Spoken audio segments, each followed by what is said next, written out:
दोस्तों अस्सलाम वालेकुम। मैं आपके सामने ज़रब की एक आसान सी ट्रिक लेकर आया हूँ, जिसके ज़रिए आप कोई बड़ा से बड़ा आदत को चुटकियों में हल कर सकते हैं। तो हम आदत लेंगे 123 ज़रब 32, 123 ज़रब 32। हम इसमें स्केल का इस्तेमाल करेंगे। इकाई दाई सैकड़ा, सैकड़े में जो एक है हम उसकी एक लाइन खींचेंगे। ये एक, ये दाई में जो दो है उसकी दो लाइन खींचेंगे। ये एक और ये दो।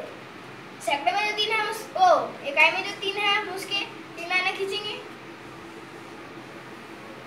एक, दो और ये तीन। अब इकाई दाई, दाई इकाई में जो दो है उसकी दो लाइनें खींचेंगे। एक और ये दो। अब दाई में तीन है उसके तीन लाइनें खींचेंगे। एक,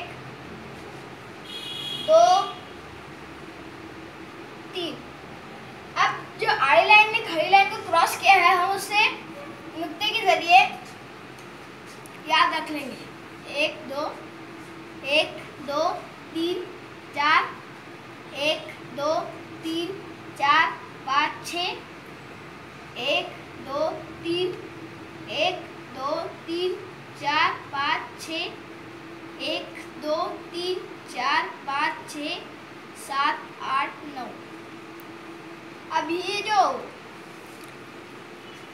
छः है हम उसे लिख लेंगे 6, और ये 4 से हम 9 को जमा करेंगे। 4, 10, 11, 12, 13, 13 के 13 लिखेंगे। अब ये 2 से हम इन 6 को जमा करेंगे। 6, 7, 8, 8 के 8, ये 3 के 3, हमें 6 के 6 लिख लेंगे दोस्तों। और ये जो इकाई में जो 3 है हम यहाँ पे लिखेंगे। तो दाही में जो 1 है हम उसे इससे मिला देंगे 8 से, तो बन जाएगा 9। हम 9 यहाँ पे लिख लेंगे और 3 के 3। इस तरह आप कोई बड़े से बड़े आदत को चुटकियों में हल कर सकते हैं।